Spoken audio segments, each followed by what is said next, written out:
Assalamualaikum warahmatullahi wabarakatuh.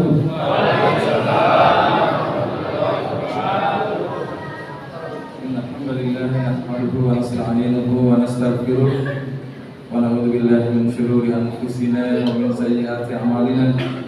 May yahdihillahu fala mudilla lahu wa may yudlil fala hadiya lahu. Asyhadu an la ilaha illallah wa asyhadu anna Muhammadan abduhu wa rasuluh. Allahumma shalli wa sallim ala sayyidina Muhammad wa ala alihi wa ashabihi ajma'in. Alhamdulillahilladzi anzala al-kitaba wa lam yaj'al lahu iwaja. Dan kita bersama-sama mengucapkan puji syukur kepada Allah Subhanahu wa taala karena diberikan kesehatan dan kemampuan untuk melangkahkan kaki ke masjid ini walaupun hujan ya deras sebelum kita sama-sama memasuki masjid ini.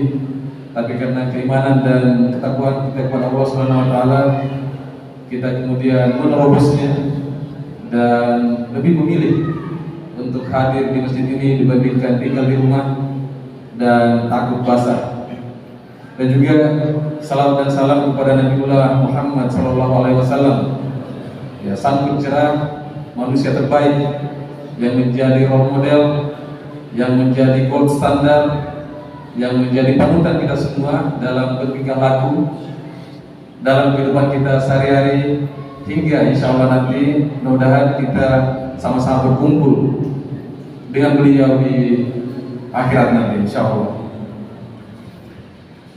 Yang saya hormati Ketua Pengurus Masjid, orang tua semua, Pak Imam, saudara-saudaraku dan anak-anakku semua, berdiri di tengah-tengah ya ikhwan dan akhwat semua, seperti kembali ke rumah sendiri ya. Saya terasa ya, saya tinggal di Kompleks Citra sekitar 9 tahun ya, 9 tahun, 2 tahun terakhir saat kami pindah ke Pordos Unas ya. Tapi begitu lama juga waktu yang kami ya, bersama-sama dengan jamaah di sini ya, biasa sama-sama mengisi kultum bergantian dengan jamaah yang lain dan juga mengisi hari-hari berjamaah. Alhamdulillah pada hari ini saya diundang kembali oleh panitia untuk mengisi ceramah tarawih. Alhamdulillah. Adapun ya, materi yang akan saya bawakan adalah Islam adalah agama keselamatan. Mengapa saya memilih topik ini ya, karena memang background keilmuan kami ya, adalah safety. Kurang lebih 6 tahun saya belajar tentang keselamatan, bagaimana kemudian belajar safety di Australia, dan alhamdulillah mudah-mudahan ya dengan relevansi semangat Ramadan ini kita akan belajar ya sedikit terkait dengan keselamatan, bagaimana konsep keselamatan dalam pandangan Islam. Kita mulai dengan kata Islam. Islam itu terbentuk dari 3 huruf. 3 huruf. Saya kira banyak ustaz, mohon maaf ya, banyak ustaz yang lebih paham ini, sekedar saling mengingatkan saja. Yaitu sin, lam, dan mim ya. Yaitu salam ya, yang berarti selamat ya, yang berarti selamat. Sehingga dari segi bahasa ya, Islam itu diartikan sebagai agama yang membawa keselamatan di dunia dan di akhirat ya. Jadi bagi kita yang memeluk agama Islam, insya Allah ya akan selamat di dunia dan di akhirat ya. Kita harus yakin itu, tidak boleh berkurang 1% pun bahwa kita selamat atau tidak selamat itu ya. Kemarin di masjid lain ya, ada sebuah diskusi subuh, mendiskusikan, ada yang mengatakan bahwa ya walaupun tidak beriman, ya walaupun tidak berislam, tapi kalau beramal soleh, membangun jalanan, membangun gedung-gedung, membangun sekolah, itu juga bisa selamat. Ya memang benar akan selamat di dunia, tapi di akhirat tidak akan selamat. Ya, tidak boleh kita berkurang dari keyakinan itu, karena itu adalah masuk dalam ranah akidah. Sebentar saya akan uraikan bagaimana bentuk-bentuk keselamatan itu. Ada pula yang mengatakan Islam itu adalah kepasrahan dan ketundukan total kepada Allah Subhanahu wa taala ya. Jadi submission ya. Itu harus seluruhnya ya. Seluruhnya kita masuk dalam ketaatan dan kepatuhan kepada Allah Subhanahu wa taala. Nah, salah satu bentuk kepatuhan dan ketaatan kita kepada Allah adalah ya mendirikan sholat 5 waktu. Ya apalagi kalau kita bisa berjamaah di masjid dan ikut ya sholat tarawih seperti ini, insya Allah itu adalah bentuk-bentuk kepatuhan dan submission kita totalitas kepada Allah Subhanahu Wa Taala. Ada juga mengatakan Islam itu adalah way of life. Way of life itu adalah cara hidup, gaya hidup, style kita, ya cara kita kemudian berperilaku, bercara pandang, berpikir, bertindak tanduk, itu adalah Islam. Ya. Orang yang memeluk Islam disebut Muslim. Nah, seorang Muslim itu harus mampu menyelamatkan dirinya, ya. Menyelamatkan keluarganya, dan menyelamatkan orang lain. Jadi dia tidak biasa, dia tidak boleh hidup selfish, tidak boleh hidup egois, dirinya saja yang selamat. Seorang Muslim yang mengaku Muslim, yang beragama Islam itu diwajibkan untuk mampu menyelamatkan dirinya sendiri dulu. Setelah itu dia harus menyelamatkan keluarganya dan menyelamatkan orang-orang di sekelilingnya. Ya, inilah pentingnya dakwah. Ya, begitu saya diundang oleh panitia untuk mengisi ini, saya tidak menolak. Insya Allah. Ya, itu bagian dari kewajiban kita untuk sama-sama kemudian menyampaikan kebenaran dari Allah Subhanahu Wa Taala. Nah, kata selamat ini Bapak Ibu sekalian banyak sekali digunakan dalam kehidupan sehari-hari. Contohnya kita kadang mengucapkan selamat kepada ibu yang baru melahirkan, selamat ibu, ya. Atau bapak istrinya telah melahirkan. Kenapa? Karena ada risiko kecelakaan itu ketika seorang ibu melahirkan anaknya. Dia berhadapan itu dengan maut. Jadi ketika dia mampu melahirkan anaknya dengan selamat, ibunya juga selamat, maka wajar kalau kita katakan selamat.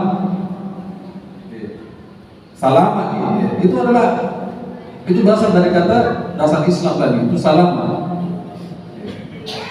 Ada juga kita mengucapkan selamat kepada orang yang menempuh pendidikannya dengan baik, menyelesaikan pendidikannya dengan baik. Selamat telah katakanlah mencapai gelar sarjana, master, doktor dan seterusnya. Kenapa? Karena orang yang menempuh pendidikannya itu sampai dengan berjihad, Bapak Ibu. Itu begitu banyak pengorbanannya, perbuatan waktu, tenaga, biaya, perasaan. Jadi ketika dia lewati dengan baik, kita wajar mengucapkan selamat. Dia lulus dari ujian berat. Yang kadang tidak relevan itu karena kita ucapkan selamat, dan kadang orang yang mungkin ya tidak menempatkan kata selamat itu dengan benar, yaitu kepada orang yang baru saja diberi jabatan. Orang yang baru diberi jabatan itu belum tentu selamat ya. Bisa saja jabatan itu menyebabkan dia celaka. Nanti kita kasih selamat untuk pejabat apabila dia menjabat dengan baik, memberikan kemaslahatan kepada umat, selesai dengan baik. Nah itu baru kita kasih selamat. Ya, jadi salah kaprah itu kalau ada pejabat baru dilantik, dibikinkan pesta, ya, dikasih selamat besar-besaran. Nah itu adalah ya salah, ya, tidak relevan dalam pandangan Islam. Ya, jabatan itu adalah amanah, ujian berat yang belum tentu orang bisa lewati dengan baik. Selamat juga itu banyak orang yang mengartikannya adalah aman dari kecelakaan, Bapak Ibu. Ya, Bapak Ibu yang masih produktif, yang masih di tempat kerja, itu setiap saat mulai dari berangkat dari rumah ke kantor, di kantor atau di pabrik, itu setiap saat itu terancam dengan potensi untuk mengalami kecelakaan. Iya. Nah, secara naluri ya Bapak Ibu, semua orang itu mau selamat. Tidak ada orang yang tidak mau selamat. Tanya ke siapapun, iya, mau selamat. Dalam melakukan segala sesuatu, pasti semua akan mengatakan, iya saya mau selamat. Kenapa? Karena itu adalah fitrah. Itu adalah fitrah. Itu adalah kata Islam melekat pada semua orang. Apakah dia Muslim atau non-Muslim, selama dia manusia pasti dia mau selamat. Kenapa? Karena semua manusia itu dasarnya itu dari Darussalam, dari sebuah tempat yang penuh keselamatan. Ya. Nabi Adam itu awalnya asal muasal kita Bapak Ibu sekalian itu adalah dari tempat yang penuh keselamatan. Ya. Nah, kita kemudian diciptakan ke dunia ini itu adalah ujian, tapi kita diwajibkan itu untuk menempuh kembali jauh keselamatan itu menuju Darussalam, Ihdinas siratal mustaqim. Ya. Minimal 17 kali kita doakan itu dalam sehari semalam. Itu untuk menuju ke tempat, kembali ke tempat yang penuh keselamatan. Ya. Jadi kita punya habitat alamiah itu tidak di sini, tapi di tempat yang penuh keselamatan yang belum pernah kita lihat.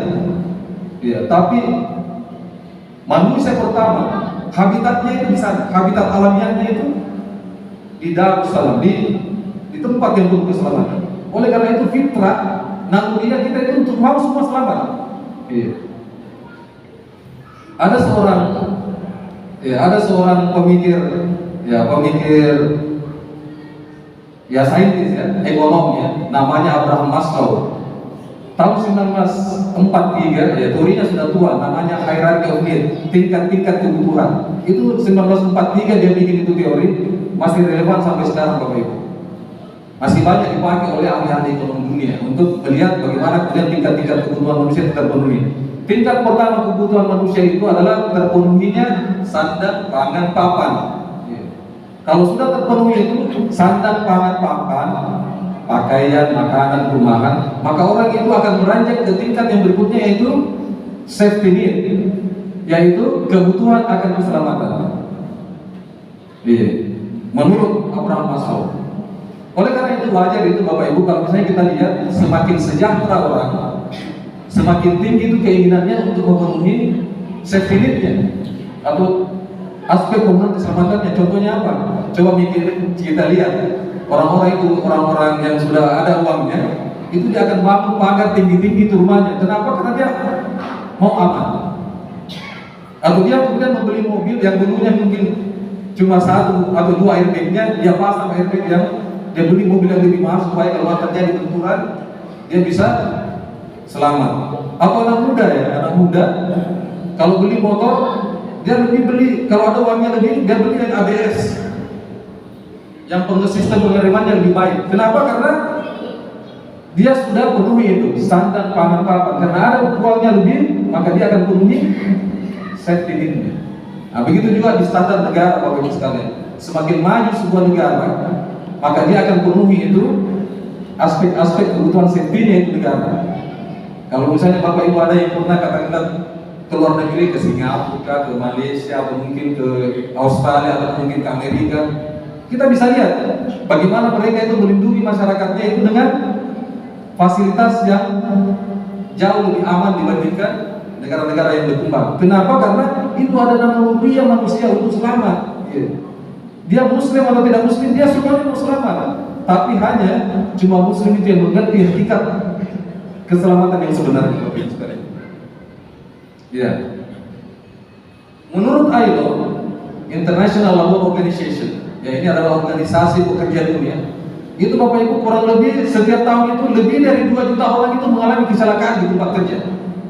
Ya, lebih 2 juta orang Bapak Ibu celaka di tempat kerja dan mati. Ya, bagi kita bisa bayangkan ya betapa banyak orang yang celaka di tempat kerja dan mati. Ya.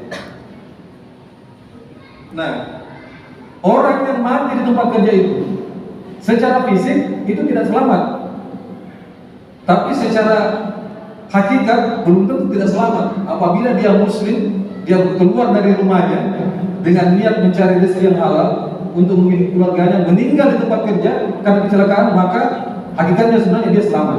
Walaupun secara fisik kelihatan dia celaka, itu tidak selamat. Nah, itu yang membedakan antara itu tadi muslim yang memeluk Islam dengan yang tidak memeluk Islam. Yang non muslim apabila dia celaka, maka dia celaka fisik dan batin atau jiwa atau secara hakiki. Dia celaka dalam arti fisik maupun ya yang abstrak. Tapi kalau yang muslim, ketika dia berniat meninggalkan rumahnya, mencari rezeki yang halal untuk menghidupi keluarganya dengan baik, maka dia selamat secara hakikat. Betapa mencengangkannya menjadi seorang muslim. Jadi itu harus kita syukuri. Salah satu nikmat yang paling besar yang diberikan oleh Allah Subhanahu wa taala kepada kita adalah menjadi seorang muslim. Kenapa? Karena kita dijamin untuk selamat Bapak Ibu sekalian. Ada 4 kuadran, ada 4 pembagian itu orang selamat. dan tidak selamat. Ya. Yang pertama adalah kelompok yang pertama adalah mereka yang celaka fisik dan celaka hakikat. Apa itu? Contohnya yang paling sederhana adalah orang yang bunuh diri. Jelas-jelas dia mencelakai dirinya dan pasti dia secara hakikat itu akan celaka selama-lamanya. Islam membenci orang yang mencelakakan dirinya, karena Islam itu adalah agama yang selamat. Ya. Sangat menganjurkan kita untuk senantiasa selamat. Kodam yang kedua adalah celaka fisik tapi selamat hakikatnya. Ya. Itulah orang yang berjihad di jalan Allah. Secara fisik dia terbunuh di medan perang, tapi hakikatnya dia selamat. Ya, kita yakin bahwa dia selamat secara hakikat. Itu kuadran yang kedua. Kuadran yang ketiga adalah, atau kelompok yang ketiga adalah ya selamat fisiknya tapi celaka batinnya. Kita bisa lihat bagaimana itu, katakanlah para atlet, para artis-artis begitu kelihatan sehat dan luar biasa itu fisiknya, cantik, gagah, kuat. Ya. Tapi depresi di dalamnya itu propos. Ya. Dan kita yakin apabila walaupun segagah apapun, sebanyak apapun hartanya, ya, secantik apapun dia, tapi apabila dia tidak beriman dan beramal soleh, maka dia akan celaka secara hakikat. Dan kuadran yang keempat, dan insya Allah mudah-mudahan kita semua ada di sini, karena Rasulullah SAW mencontohkan kita di sini seperti ini, yaitu mereka yang selamat fisik dan selamat juga secara hakikat. Rasulullah itu adalah model yang kuat, sehat. Dalam sejarah Rasulullah itu 2 kali saja sakit. Iya. Sakit yang kedua Rasulullah meninggal. Saat pertama itu untuk memperlihatkan saja bagaimana Rasulullah itu menjadi manusia biasa. Karena kalau tidak pernah sakit, orang akan mengatakan dia memang bukan manusia biasa. Rasulullah berpulang, Rasulullah memanah, berkuda, ya, berperang. Contoh menjadi role model, ya, menjadi role model seorang yang selamat fisik dan ruhiyah. Rasulullah mengajarkan kita doa yang selalu kita baca setelah kita sholat fardu. Ya, saya pernah dengar Ustadz di sini mengatakan bahwa nanti kita berubah posisi duduk kita setelah membaca doa itu, yaitu Allahumma antas salam wa minkas salam wa ilaika ya'udus salam fahayyina rabbana bis salam wa dakhilna al-jannata daras salam tabarakta rabbana wa ta'ala ya zal jalali wal ikram. Jadi ketika kita selesai sholat fardu, ya menurut Ustadz itu, Ustadz Sarinun, ya Pak Kiai, nanti setelah kita membaca itu baru berubah kita punya posisi duduk. Betapa dianjurkannya membaca doa itu. Allahumma antas salam, ya Allah engkaulah keselamatan, wa minkas salam, darimu keselamatan, wa ilaika ya'udus salam, kepadamu kembali keselamatan. Fahayyina rabbana bisalam, hidupkan saya, hidupkan kami ini dengan keselamatan. Wa dakhilna jannata daras salam, masukkan kami ini ke tempat di mana dulu nenek kami, kakek kami itu berasal, ke tempat yang penuh keselamatan. Tabarakta rabbana wa ta'ala ya zal jalali wal ikram, engkaulah yang penuh berkah dan keagungan dan kemuliaan. Ya. Betapa Rasulullah menyayangi kita, mengajarkan kita dua keselamatan ini yang menjadi dasar dari agama Islam ini. Ya.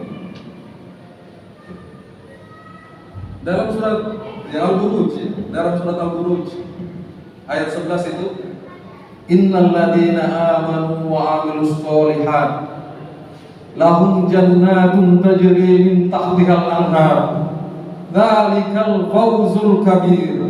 Inilah Pak yang keselamatan dan kemenangan yang paling agung, ya. Dzalikal fawzul kabir. Mereka yang beriman dan beramal soleh itu akan tempatnya nanti di jannah. Itulah kemenangan yang paling agung, itulah keselamatan yang paling besar. Maka dalam surat Al-Waqiah disebutkan, la yasma'una fiha lagwa wa la ta'thima illa qilan salaman salama. Selamat semuanya. begitu orang masuk dalam kelompok yang selamat itu, Pak, itulah keselamatan yang sebenarnya. Tidak ada kata-kata lain. Ucapannya itu orang-orang penghuni surga adalah selamat, selamat, selamat. Ya.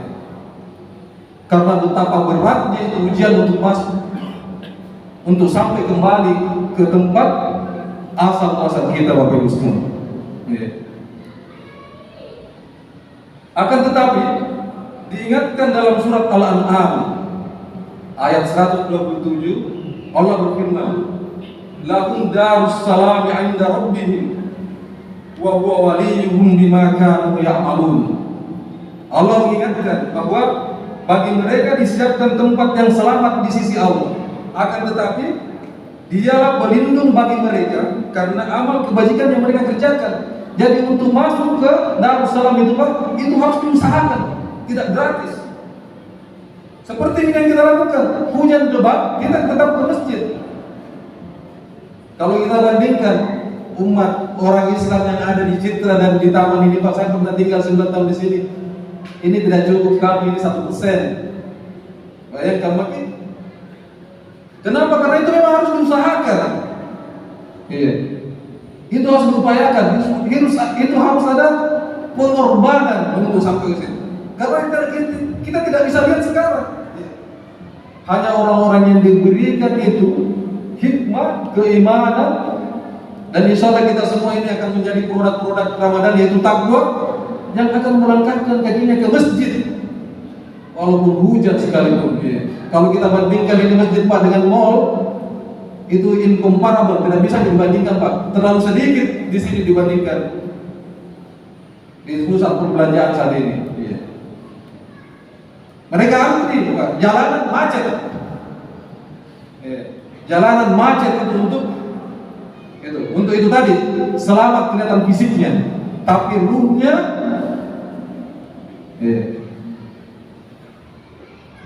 dipertanyakan.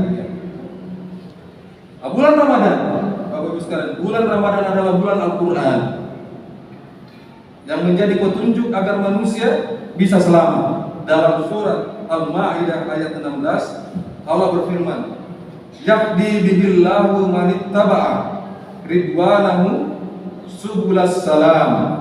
Kembali lagi disebut kata salam. Dengan kitab itulah Allah memberi petunjuk kepada orang-orang yang mengikuti keridaannya ke jalan keselamatan. Ke jalan keselamatan. Jadi Allah itu tidak menciptakan kita begitu saja dia ujian. Ada petunjuknya, Bapak Ibu sekalian. Ada SOP-nya. Sudah terbuka itu, kalau soal sudah ini open book, terbuka bicaranya. Cuma masalahnya adalah belum tentu manusia itu mau menempuh kembali jalan yang sulit itu, kembali ke habitat alamiah, yaitu kakek kita, yaitu Nabiullah Adam sallallahu alaihi wasallam. Semoga kita kemudian diberikan kekuatan, diberikan kesehatan, selamat fisik dan selamat batin, selamat ruhiyah, dan kita kemudian dikelompokkan menjadi hamba-hamba yang selamat di dunia dan di akhirat, Bapak Ibu sekalian. Kita selalu berdoa, Rabbana atina fid dunya hasanah wa fil akhirati hasanah wa qina adzabannar. Sebagai kesimpulan dari ceramah yang singkat ini, mungkin pas 20 menit, insyaallah. Islam adalah agama yang penuh dengan keselamatan. Tidak benar, Pak, itu fitnah apabila ada orang yang melekatkan Islam itu dengan terorisme. Sedangkan Islam sendiri katanya selamat.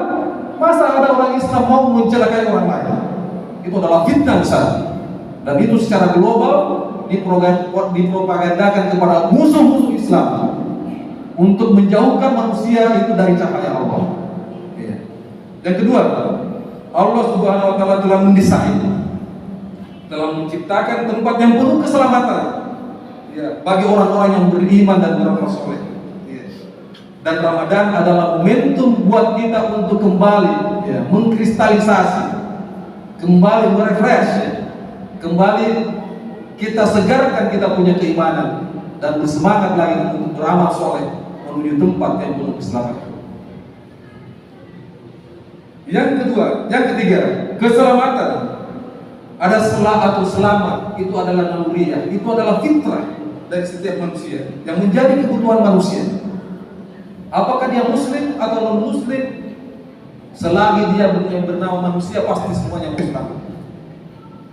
Oleh karena itu, karena semuanya mau selamat, dia harus mengikuti sumber dari keselamatan, yaitu petunjuk dari Allah SWT. Dan yang keempat, untuk masuk ke dalam surga yang penuh keselamatan itu harus diupayakan. Tidak boleh orang Islam itu bermalas-malasan. Dia harus bersemangat. Dia harus menunjukkan energi bahwa dia adalah hamba Allah yang kemudian akan mengeluarkan seluruh kemampuannya untuk membuat dirinya selamat, keluarganya selamat, dan orang lain selamat. Ya. Islam tidak mengenal yang namanya egoisme. Islam selalu mengajarkan yang namanya nilai-nilai sosial. Di Ramadan ini kita dianjurkan untuk bersedekah, berinfak, mengeluarkan zakat, dan seterusnya. Itu adalah refleksi bahwa Islam itu bukan agama yang egois, tidak hedon, tidak selfish, tidak individualis, tapi kita adalah sosialis. Kita adalah jalan tengah, tidak juga sosialis seperti komunis, tapi kita di jalan tengah. Kita diingatkan untuk tetap menyelamatkan diri sendiri dan juga memperhatikan lingkungan sekitar. Dan yang terakhir, Al-Quran diturunkan di bulan suci Ramadan sebagai petunjuk Allah SWT untuk mencapai ridhanya menuju tempat yang penuh keselamatan.